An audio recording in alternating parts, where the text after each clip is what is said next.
Hi, and welcome to the March 2026 Bourne Review. I'm Susan Barlow. Now for some headline news and announcements. Bridge alert: the Army Corps of Engineers will be doing necessary repairs and maintenance on the Bourne Bridge from April 27th through May 20th. This means only one lane open in each direction. The Massachusetts Maritime Academy training ship Patriot State successfully returned to Buzzards Bay on February 22nd, completing its annual 6-week winter sea term and a historic transit through the Panama Canal. Approximately 575 cadets were on board for the 35-day journey that began on January 10th. There's right whales in Cape Cod Bay. There are several mothers and calves as well. Researchers at the Center for Coastal Studies have already documented over 100 right whales in the bay. It is estimated that there are a population of 384 right whales left in the world.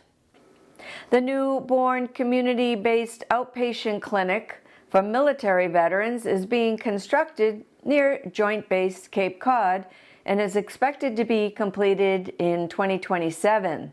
The clinic will be a 16,500 square foot, $21 million facility.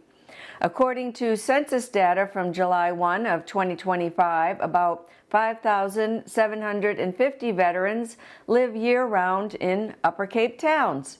Falmouth has roughly 2,200 veterans, Bourne about 1,350, Sandwich nearly 1,200, and Mashpee is just under 1,000. Those figures do not include seasonal residents who might need medical care while staying on the Cape. The 25th annual Cape Cod Canal cleanup will be held on April 25th. You can celebrate Earth Day by diverting hundreds of pounds of trash from the Cape Cod Canal. You can come alone, or you can register as a group or workplace for some friendly competition to see who can collect the most trash. For more info and to register a group, contact AmeriCorps at capecod.gov. A major painting and rehabilitation project is underway on the Cape Cod Canal Railroad Bridge in Buzzards Bay, involving significant scaffolding and sandblasting. The Army Corps of Engineers is directing this work, which includes containment measures that may affect air draft, requiring mariners to use caution in the Hog Island Channel. The Friends of the Bourne Rail Trail are holding a postcard writing campaign to implore Governor Healy to remove the railroad tracks of the little-used Falmouth secondary line and replace it with a multimodal path connecting Bourne to Falmouth's Shining Sea path that goes from North Falmouth to Woods Hole. It is estimated that the plan to remove the track and replace it with the path would cost approximately $20 million. Opponents to removing the track suggest a path should be built adjacent to the railroad tracks, but that estimated cost is $80 to $100 million. The tracks are currently used by a single private business based in Falmouth that hauls demolition debris. The 6A Brewing Company in Sagamore will reopen this spring under new ownership. It was once the home of the very popular Flynn's Irish Pub owned by John Downs. Downs turned the pub into 6A Brewing Company in 2019, which then closed due to the COVID-19 pandemic in 2021. The new owner, Linus Ravinskas, plans to reopen the brewery and offers 10 or more beers on tap from his very own recipes. He will also offer pub-style food such as pizzas, burgers, and fries. Town leaders are investigating whether some Wareham students are attending Upper Cape Tech are being attributed to Bourne. The town of Bourne gets an assessment for a student who attends Upper Cape Tech rather than Bourne High School. 14 students have been recognized as being Wareham and not Bourne residents, and the town's assessment has thereby decreased by over $250,000. The confusion stems from parts of Wareham and Bourne sharing the same 02532 zip code. The Massachusetts Department of Transportation has filed the final environmental impact report for the Cape Cod Bridges project with the Massachusetts Environmental Policy Act office, marking another major milestone in advancing the replacement of the Cape Cod bridges. The report is now available in the March 11, 2026 edition of the MEPA Environmental Monitor. The MEPA office will accept public comments through April 10, 2026 and expects to issue a certificate on the final environmental impact report on April 17th. Public comments to the report can be submitted through the MEPA public comment portal or by email to nicholas.moreno@mass.gov. The project now moves into the procurement phase to see who is going to build the bridge.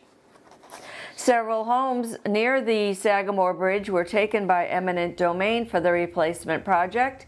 The Hendels, who had just recently built their dream home in the Round Hill neighborhood, were extremely upset at their home being taken. We have just learned that they have found a new home and will be moving to Forestdale in April. Mass DOT pays for all moving costs, including supplies, fees, and closing costs. On March 28th, the Bourne Historical Society had its annual ham and bean supper and a team trivia game. It was also the annual meeting. Bourne Historical Society President Mavis Robinson led the meeting, going over the annual report, and she announced that Carol Wynn will be returning as the site manager at Uptuxet. Mavis also handed out the 2026 list of events for the upcoming year at Uptuxet. Now for our top stories. The Association to Preserve Cape Cod leads an effort to preserve the last acres of Cape Cod that have been identified as priority natural resource areas that are needed for the protection of our drinking water, critical habitats, and coastline resilience. Nearly 40,000 acres of unprotected priority natural resource lands are under intense development pressure, yet they are essential for clean water, open space, coastal resilience, and critical habitats. The APCC is raising the SOS flag to call on our community to champion permanent land protection across the Cape. By protecting our priority natural resource lands, we also safeguard clean water, species that are at risk, and the natural beauty that sustains our economy and makes life on Cape Cod possible and enjoyable. You can show your support by emailing teamsos@apcc.org in order to arrange to pick up your flag and/or yard sign at APCC's headquarters in Dennis. Falmouth is in the process of approving the largest development project, 300 housing units to be built on Sandwich Road.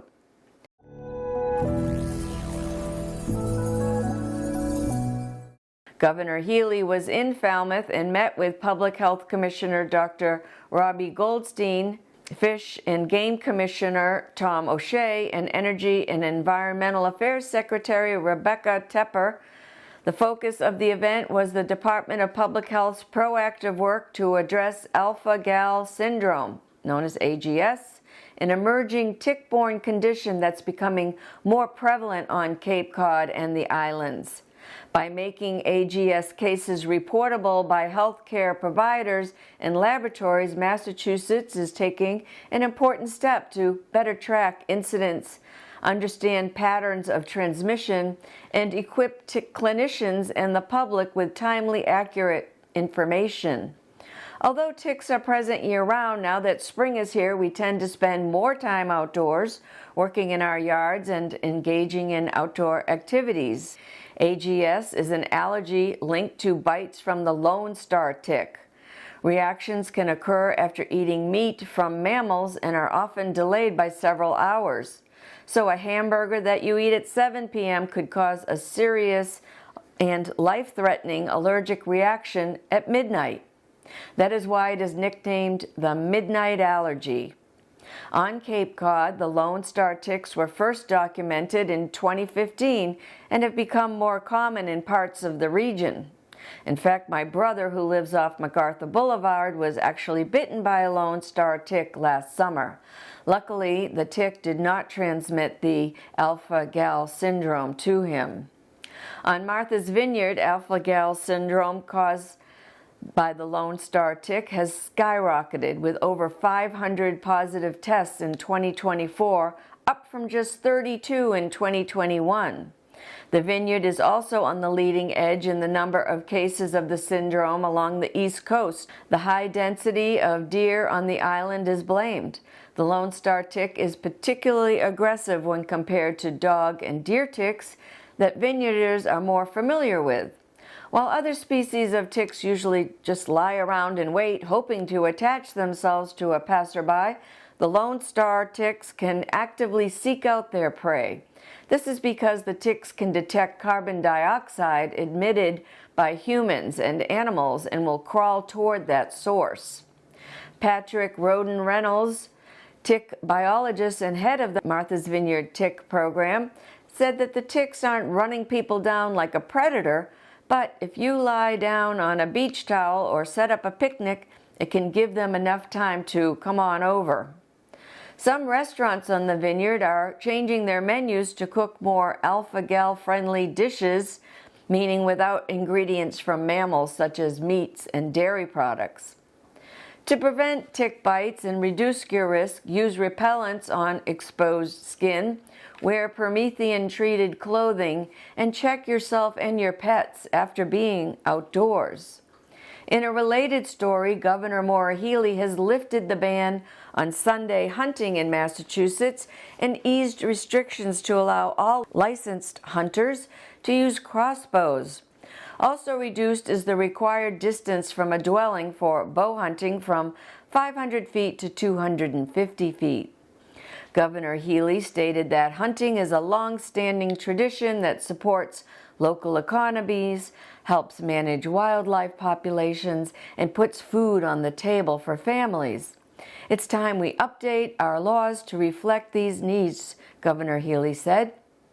While the statewide goal for deer across Massachusetts is 12 to 18 deer per square mile, Mass Wildlife estimates that there are over 100 deer per square mile on Martha's Vineyard and Nantucket in areas that are closed to hunting and where tick-borne illness is a significant concern. Without population management through hunting, overabundant wildlife can lead to forest degradation and biodiversity loss, human-wildlife conflict, agricultural damage, vehicle collisions, and greater risks of the spread for wildlife to human diseases such as tick-borne illnesses. Here's what's happening downtown. Preparations are underway for the town-wide Easter egg hunt. Volunteers came to Oplasis on Main Street and stuffed hundreds of plastic Easter eggs with candies and small toys, which will be hidden throughout the town. A new coffee shop is opening on Main Street in Buzzards Bay. Uncle John's Coffee of Mattapoisett and also Marion is opening their third store next to Cruatai on Main Street across from Buzzards Bay Park. Here is the first of two 5-story buildings that are going up on Kendall Ray Place across from Keystone. The residential buildings will have 132 resort-style condo units.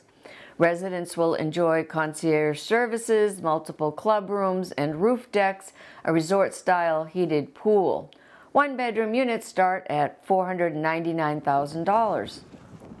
The clubhouse is also visible and will have a fitness center, entertainment simulator, catering kitchen, and men's and women's locker rooms. New housing construction is also happening next to the Save-On gas station and Grill and More restaurant located at 340 Main Street just off the Buzzards Bay Rotary. That development will consist of 17 townhouses and 12 duplexes, 4 of which will be affordable housing.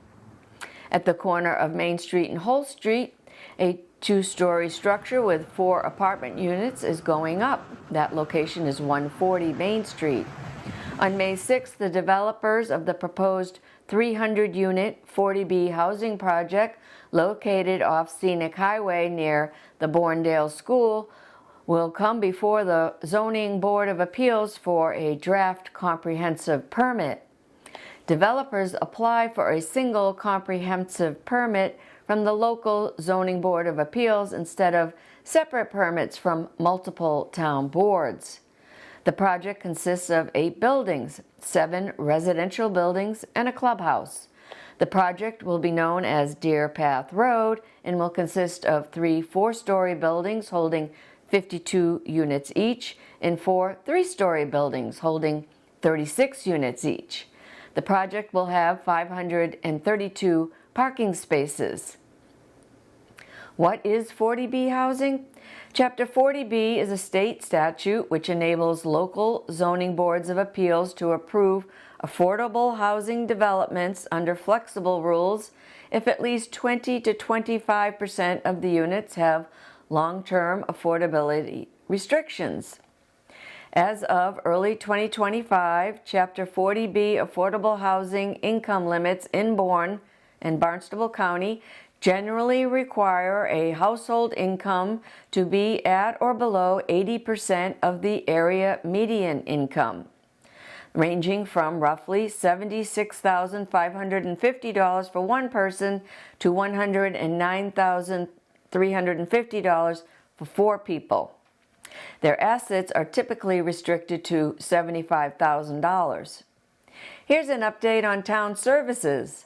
On Monday, March 23rd, Bourne Police welcomed a new officer, Michael Mann, a veteran of both the U.S. Army and the U.S. Air Force. Welcome to Bourne. Reminder, dog licenses for 2026 must be obtained by the end of March in order to avoid late fees. All dogs over 6 months old must be licensed. There are quite a few town boards and committees looking for volunteers. If you have any interest, please do apply. You can apply on the townofbourne.com website. Do you need food assistance? The Bourne Food Pantry is located at 121 Main Street. The pantry is open for pantry shopping on the first Monday of each month from 4 to 6 p.m. and every Tuesday from 9 to 1 p.m. You can call 508-759-3351 to schedule your appointment or for more information. It is open to receive donations Monday through Thursday from 9 a.m. to 3 p.m. And there are drop boxes for the donation of shelf-stable products at Market Basket, the Bourne Public Library, the Bourne Veterans Memorial Community Building, and the Buzzards Bay Ocean State Job Lot. The Bourne Library has created the little free pantry located at the back door of the library with the motto, "Take what you need and give what you can." No registration is required and no questions are asked, just friends and neighbors looking out for each other. Shelf-stable donations only, please. It is open during regular library hours, Monday 9 through 6, Tuesday through Thursday 9 to 8, and Friday and Saturdays 9 to 5. Closed on Sundays. Here's what's happening at the library. The library is hosting the Canal Side Artists Spring Watercolor Art Show from April 1st through the 30th. On April 8th from 1 to 2 p.m., the library is hosting a presentation by Hannah Tragus from the Marion Institute called Gardening Talk. On Saturday, April 11th from 2 to 3 p.m., Dennis Flaherty and fabulous piano player Eddie Scher will perform the American Songbook. These are the songs made popular by such artists such as Frank Sinatra, Dean Martin, Nat King Cole, Bobby Darin, Louis Prima, Michael Bublé, as well as some rock, soul, blues, R&B, and country gems from the 60s and 70s. On Saturday, April 18th from 2 to 3 p.m., the Seven Fires Prophecy Suite for Humanity. The suite tells the ancient yet relevant Anishinaabe legend of the Seven Fires prophecy in song. The story teaches how important it is for we as a human race learn to live together with respect for all people and our environment. You can drop in for some regularly scheduled events at the library. No registration will be necessary. On Wednesdays from 10 a.m. to noon, you can drop in to Fiber Friends.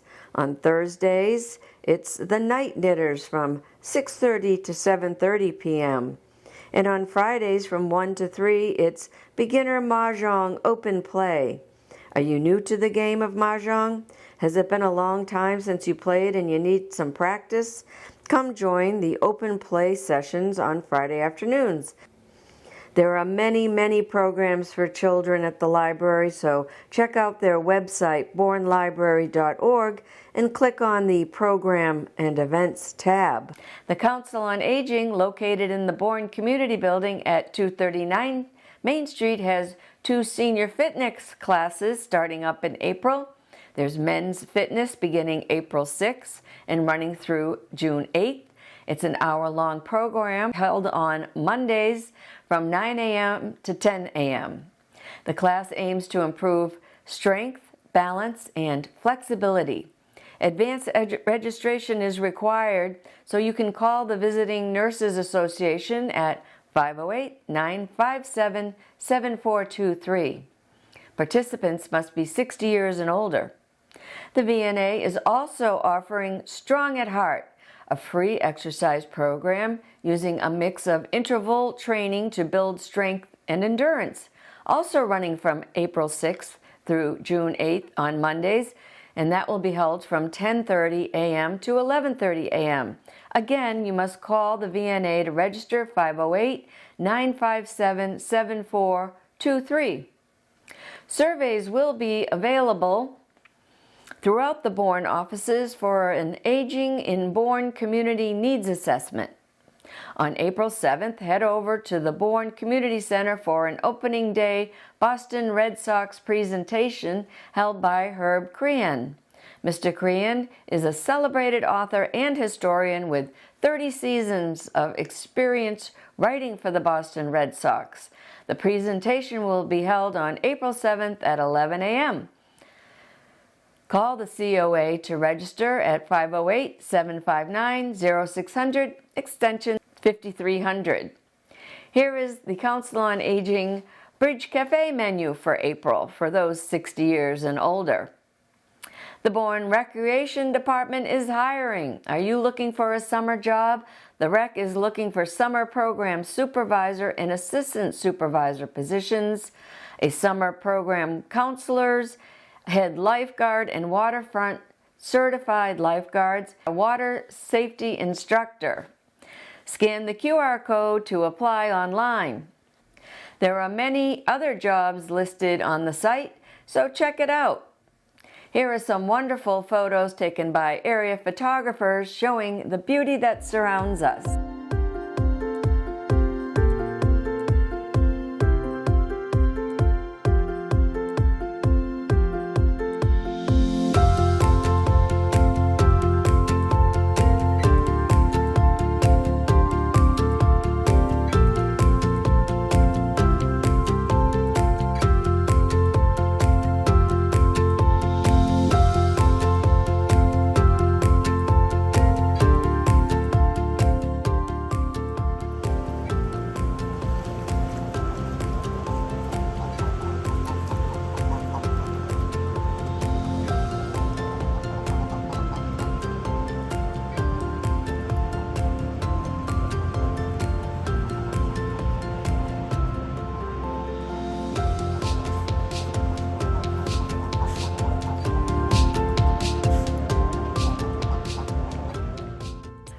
Here's a look at the calendar.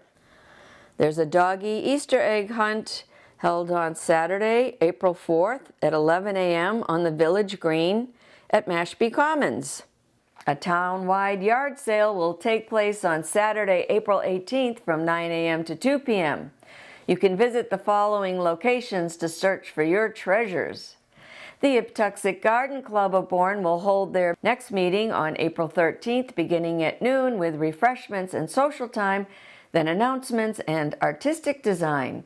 The meeting will be held beginning at 1 p.m. at the Bourne United Methodist Church, 37 Sandwich Road. C.L. Fornari will give a presentation entitled, "What's for Dinner? Meals from the Garden." Ms. Fornari is an author, radio host, blogger, and consultant at Hyannis Country Gardens. The meeting is free for members and only $5 donation from non-members. If you're interested in joining the Uptuxet Garden Club, go ahead and visit the uptuxetgardenclub.com for more information and to sign up. The Social Club Bourne Newcomers and Neighbors will hold their annual meeting on May 19th at the Pecasset Country Club. This is a great time to join the club and explore all the activities available throughout the year, including book clubs, walking groups, bowling, cycling, pickleball, mahjong, card games, crafting, lunches, and dinners. There's something for everyone. The group is open to all Bourne residents, whether you're new to town or a long-time resident. For more information, visit bournenewcomers.org or find them on Facebook. Canal Cleanup is April 25th from 10 a.m. to 2 p.m. The set list is out for free summer concerts. The Onset Summer of Love concert series begins on June 24th and is held on Wednesday evenings from 6:30 to 9 p.m. at the Bandshell located at Union Avenue. Concerts by the Canal in Bourne begin on July 9th and are held on Thursday nights in Buzzards Bay Park from 6 to 8 p.m. Well, thanks so much for watching this episode of the Bourne Review, and I'll see you next time. Happy spring, and let's hope for some warmer temperatures.